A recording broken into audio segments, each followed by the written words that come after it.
Everybody, welcome into another edition of the Sam Adams Show here at Kia of Anniston, Oxford. And we want to thank them for all that they do for high school athletics across the state of Alabama. Kia's been a great partner with us and continue to be. And Coach, last week, we talked about going into that game. You guys were playing a blue blood of 6A North, somebody who's won multiple championships, has been a benchmark in 6A North football, Pinson Valley. And you knew they're going to be a formidable opponent, but you guys went in there and took care of business on a really good level, I thought. From that, I wasn't at the game, but just seeing what I seen, you got a 40-6 victory over them. Take us back to last Friday night and how all that transpired. Well, our defense really rose to the occasion and played great all night. They pitched shutout. Their one score was on defense. Pinson Valley scored on defense. They picked us off and ran one in before the half. Offensively, we're kind of up and down a little bit. First half, we did score on the first drive on a very short, I think maybe 3 plays, something like that. And then we kind of sputtered a little bit, dropped a few balls here and there, which is kind of uncharacteristic for us. And I think it was first half we dropped 4 and 3-4. And, that's something we don't normally have an issue with. And it ended some drives for us. Fortunately, in addition to the defense playing well, our special teams was really good. Our punter, Hudson Gilman, had a great night punting the ball. We downed 2 or 3 of them inside the 10 or so. We blocked a punt out the back of the end zone for a safety. We recovered a surprise onside. And really after halftime, when we got settled in on offense, we scored 4 touchdowns in a row in the third. And starting the fourth quarter, the first play of the fourth quarter was the 4th of those touchdowns. Then after that, we were able to kind of get some younger guys in there, some less experienced guys, and finish the game that way. So great win overall.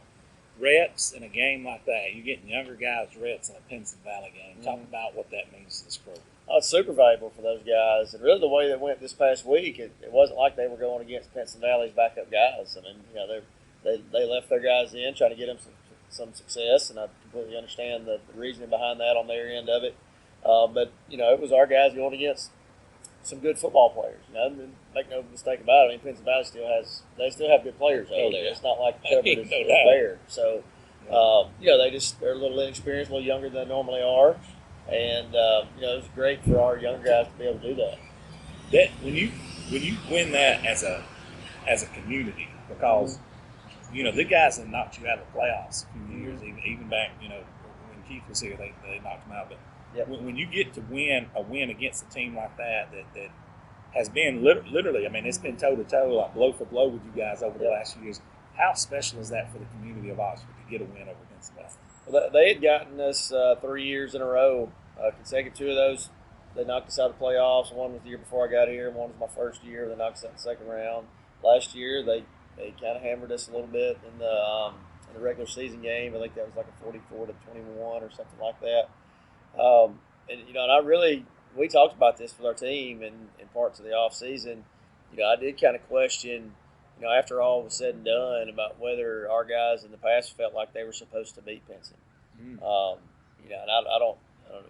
I think some guys kind of fessed up to that a little bit. Other guys kind of, they didn't really agree with that assessment. But we did have that to some level within our team. How that seeped in, I don't know, but. It was really a good opportunity for us to prove that we're not like the teams that have been around here in the last couple of years, and the team has continually grown up. We got a lot of guys out there that have played a lot of snaps against a lot of really good football teams, and it was kind of a get over the hump, get the monkey off our back, however you want to phrase it, sort of night for us. It's been a redemption year like that for you guys in general. Even going back to the McAdory, 0-4 from McAdory and beating them. Yep. And y'all are doing some special things right now at Oxford, and you got a lot to be proud of.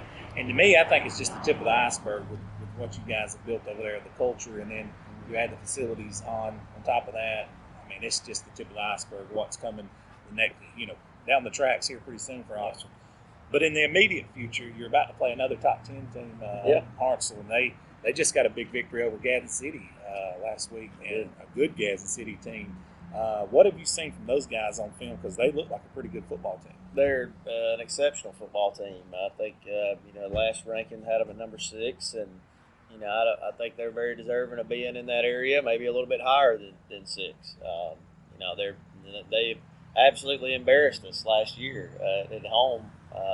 So we got a lot to prove going into this game. I mean, they've still got one of the top defenses in the state. They're giving up around 12-ish points a game. They've put up some points in some big games too. I think they're averaging somewhere in the 30-ish range on that. Got a really strong running attack. Rye Fletcher is back from last year. Seems like he's been playing high school football at Hartselle for the last 10 years. He's a really good player.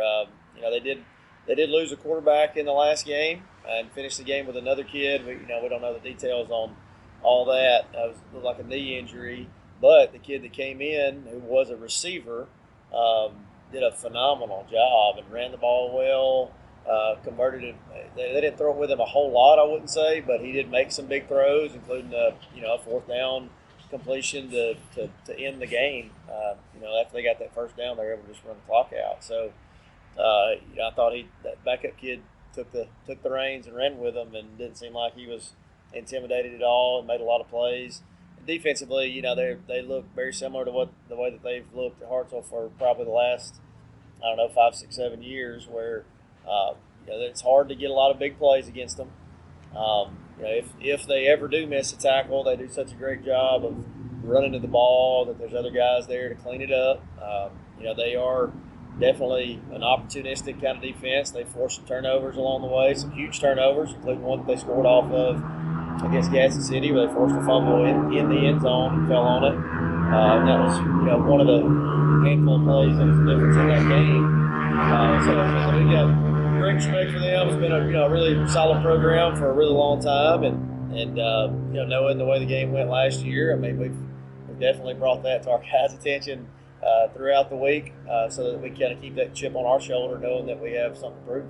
Coach, when you play a team like that, and I've seen some of the Gadsden City film, they put a tremendous amount of pressure on you because they run the ball so well. They stay in front of the 8-ball, so to speak. Yep. They stay in front of the chains. How important is those first downs on defense to get these guys behind the chains, so to speak? Yeah, they ran. There's penalties and stuff included in this, but as far as like offensive and defensive clips from the last game, they had about 80 offensive clips, whereas the City had, I think, 46 or 48. So that just shows you how they're controlling the ball and pounding the ball at you. And they want to stay in those manageable, as everybody does. They want to stay in those manageable down and distances where they're definitely a run first team, but they can throw the ball well. They'll play action in, but they give you a ton of formations. So it would be definitely advantageous to us if we can force them into some uncomfortable down and distance situations where they've got to be more likely to throw the ball and put a little pressure on that part of their game. They do have a huge offensive line. They've had, I think they've grown from the beginning of the year. They started the season with a loss to Austin, which was, Austin's a good program as well. 7A. They're much improved since then. I think they probably took that loss in the right way, and they're a lot better team now than they were 4 weeks ago. You're halfway through the season, Coach. Give us an evaluation on your club.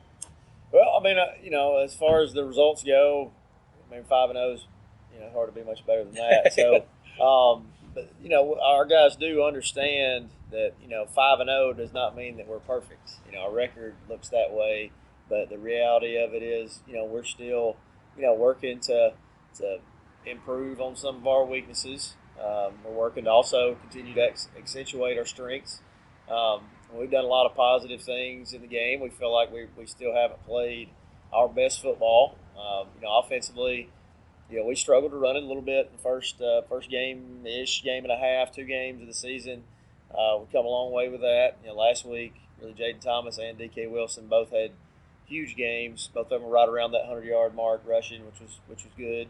And defensively, we've just continued to make teams have to work it all the way down the field, and we're not giving up a lot of explosive plays. We're tackling well. as long as we continue to do those things and then, make some improvements as we go, then, I think we can be playing our best ball at the end of the year. Make them snap it one more time. That's right. That's the whole thing. That's the whole thing. Make them earn it. Make them earn it. Yeah, because you see it. I don't know. It's been an epidemic lately in high school football I've seen around the state. You'll see defenses hold, and they break. Yep. Hold, and they break. But you guys are making them snap it one more time, making them earn everything. It's good. Yep. It's good. Offensively, I think that your biggest attribute from the outside looking in is obviously your balance. Yeah. You can load the box if you want to, or you can stay in a 3-man front with just a handful of linebackers if you want to. Yep. You're going to have to. You're going to have to commit somewhere. Yeah, and we're going to get both of those things from Hartselle in this next game. I mean, they're not afraid to kind of live in the extremes a little bit and play some 3 safety, really tough coverage looks. They're also not afraid to bring, 6 guys and try to put some heat on your quarterback. And when they're doing that, they're, playing their DBs in more of a man coverage kind of look and putting the pressure on them a little bit. So, and really that's kind of what we've been discussing as an offensive staff is, so far teams have not been able to just sit and play their base defense against us. We're seeing a lot of change-ups. Early in the year it was just more people dialing up extra blitz, and we kind of had some mixed reviews on that. And once we kind of got settled into it, we've done pretty well with it. But offensively, it's been about handling the change-ups. Really is kind of the way to put it, I would guess. So, I think most teams out there know that they just sit and play vanilla the whole time. That we'll be in pretty good shape offensively. But it's up to our kids then to kind of know the next step and be able to play the next or read the next chapter in the book or study the next chapter in the book and know, all right, and so if we start getting them on this, whatever this is, then they're going to then get to this next thing. And so we got to have that other answer ready to go and just kind of keep the chess game going a little bit. I love it, Coach. Well, that's going to do it for this edition of the Coach Sam Adams Show. We'll be back here next week, God willing, at Kia store of Anniston, Oxford. And you guys take it easy and go Big O. Go Big O.